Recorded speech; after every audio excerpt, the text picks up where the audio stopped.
I lived in a small town in the middle of nowhere until a few months ago. I'm homeless now, literally. The town was called Paxington, and really, it was nothing to write home about. A couple of houses, some mom and pop diners, a church, a library, and a gas station where I worked as a cashier. I rarely saw outsiders while on the job. Mostly it was just locals refilling their vans and trucks as they went out to carry out their jobs. It wasn't that exciting, but I was content there. I inherited the family house from my mother, so there was no worrying about a place to sleep. And I made enough at the gas station to feed myself, get a six-pack every now and then, pay Netflix, and even manage to save up for an Xbox with a nice TV and a good set of home theater speakers. Surely I'll head home and turn in for the night with the missus. Just close up at 6 as we always do, you don't need to call after, I might be occupied. Mr. Corton winked at me as he said this, and then he left the gas station. I was alone for the rest of the day, and the traffic was sparse. So I settled in with my phone behind the counter and started watching YouTube videos. After an hour or so, it was already 5:30 at this point. Then I heard a car pull up outside. I cursed under my breath and stood up to help the customer. It was a black car, but it seemed rather long to be a passenger vehicle.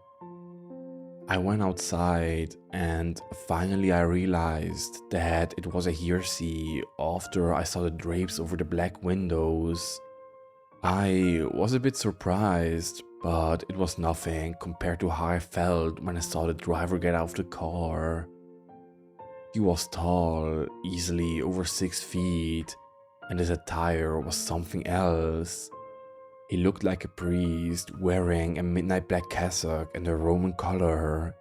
His face glowed a pale white in the shade of the oversized rim of his head, and he wore the largest crucifix I ever saw in my life. It was awfully detailed as well. You could see the face of Jesus contorted into a bizarre grin, as he was balancing between a life of immeasurable torment and the sweet release of death. Even the blood seeping from his wounds was detailed if you looked closely enough. It must have weighed a ton, but he bore it like it was nothing more than a small trinket. It was also adorned with different gemstones. His eyes were maybe diamonds, and his wounds were realized by using small rubies. On his long fingers, rings shined in the color of silver, gold, red, blue and green. I stopped in my tracks when I first saw him. I didn't mean to be rude or anything like that. It was my instincts. They were telling me, run. I resisted the urge and walked over to him. He was looking at me, his eyes dark. I could barely see the white of them. I was walking slowly, but he waved at me to hurry up. I couldn't resist and increased my pace. I was terrified of this guy, but also somehow entranced. "How can I help you, Father?" I asked him. I was a bit surprised I called him Father. I didn't mean to. I'm not a man of faith. Again, I felt the urge to run away when he opened his mouth to speak and I saw his teeth. There were too many of them, and they were too sharp. I couldn't do it though. I wanted to hear him speak. I wanted to hear every word uttered through his terrifying teeth. "Fill it up, son," he commanded. His voice was deep and calm, layered like a good red wine. One could taste it, dark with notes of rigor and authority, and in the background the acidic tang of adjustment. I realized that I would need a drink after this. Yes, sir," I replied, but it was hard to suppress the urge to call him father again. The word became stuck in my throat and formed into a ball of anxiety. I unscrewed the cap and started filling up the hearse. His eyes were fixated on me. I felt like I was a Bible that he was trying to read. "What's your name, son?" he asked. "Charlie," I replied without the time for hesitation.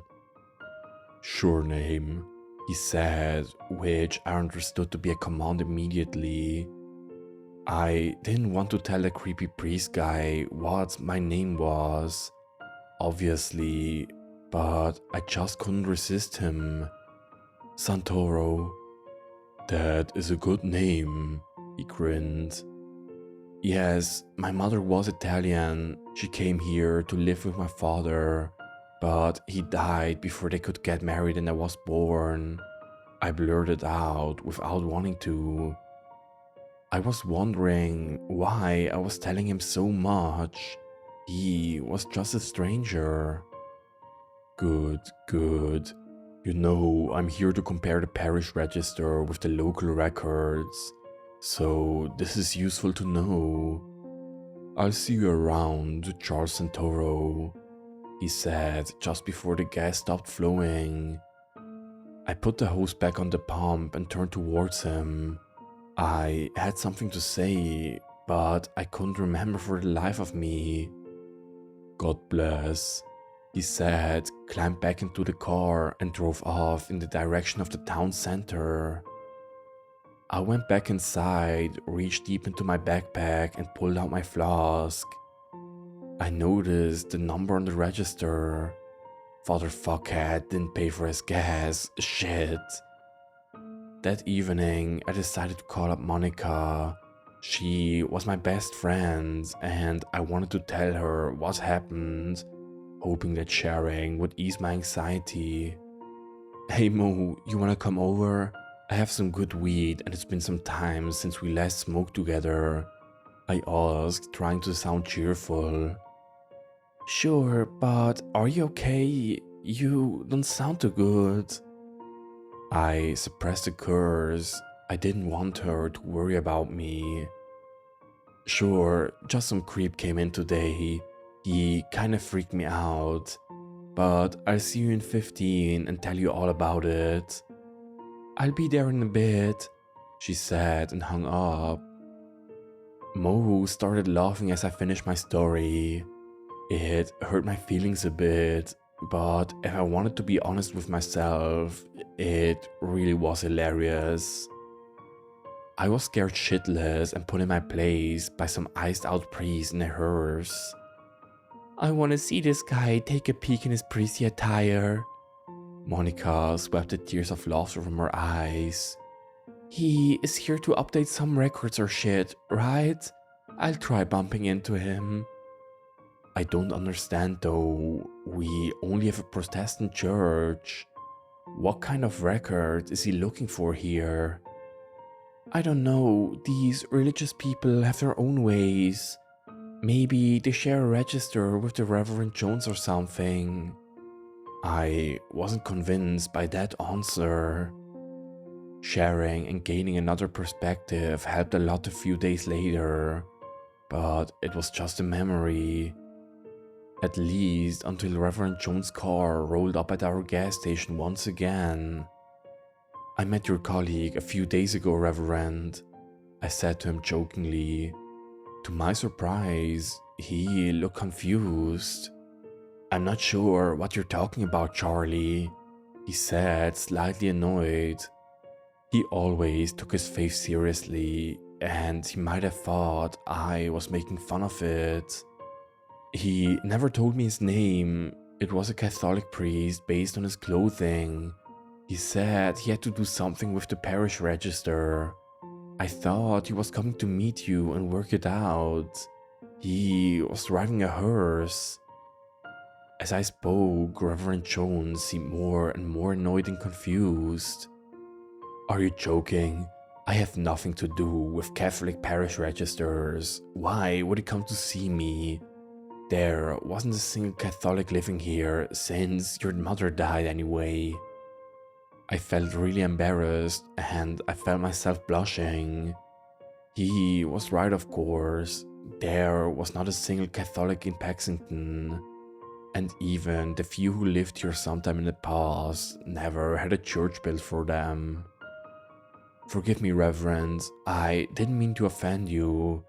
You know, sometimes I speak without thinking, I said, looking at my shoes. Don't worry, Charlie, but speaking of such things, why don't you come to one of my sermons? It'd be good to see you there when you have some time. Now, let's go inside so I can pay. Mr. Corton let me off early that day, so I was home by around 4:30. My phone rang. It was Monica. I thought she might want to hang out. Hey, what's up, girl? I saw him. I fucking saw the fucker. He went to the church. I felt a cold hand gripping my heart. You mean you saw the Catholic priest?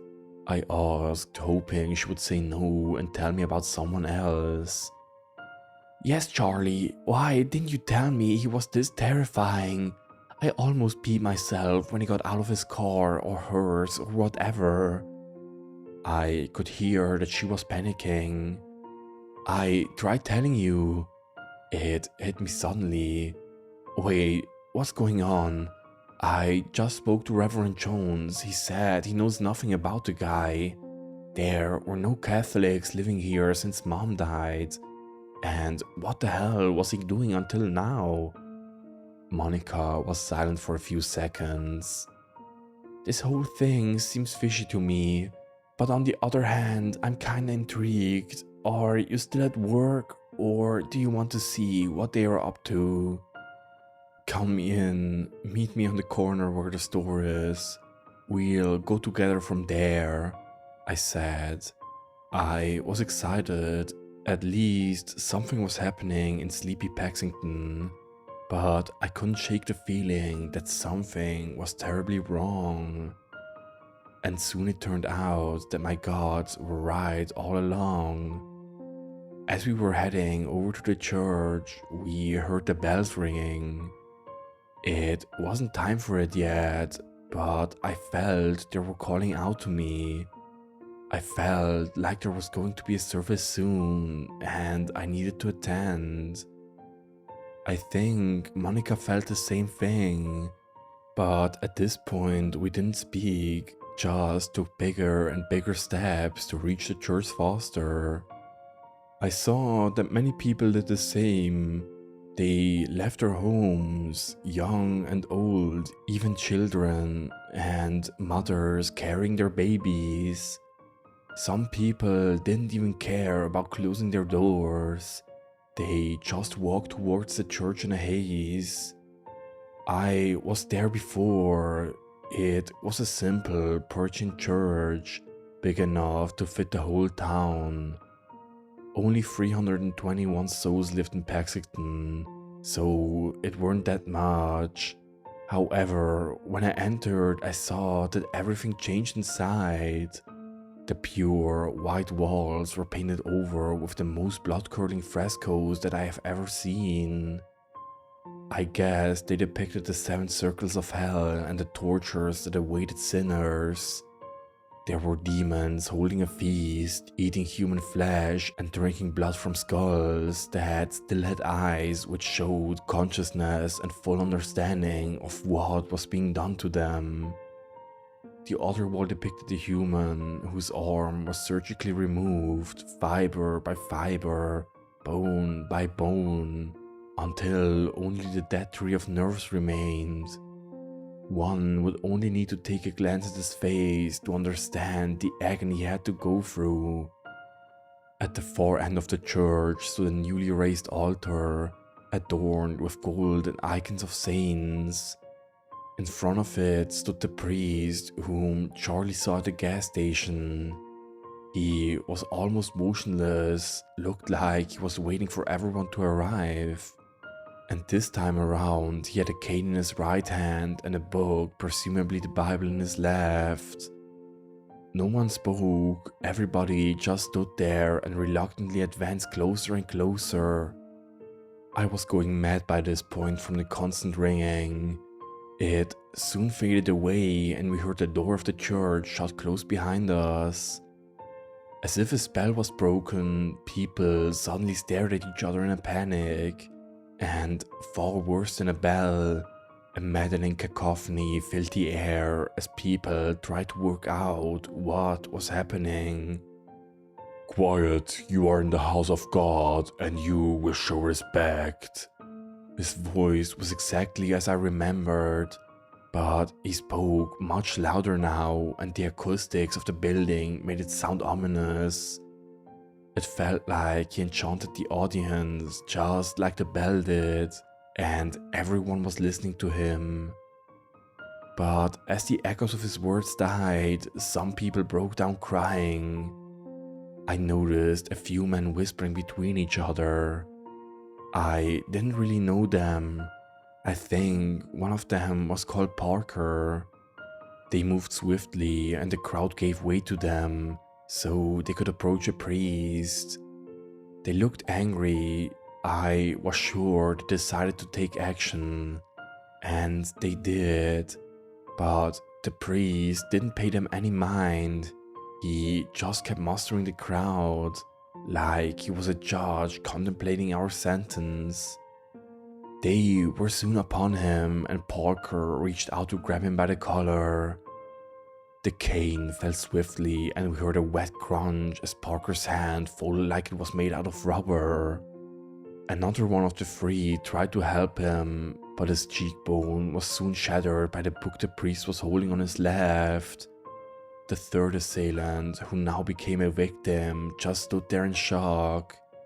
The priest placed both items on the altar and walked over to him. "You are foolish, my son.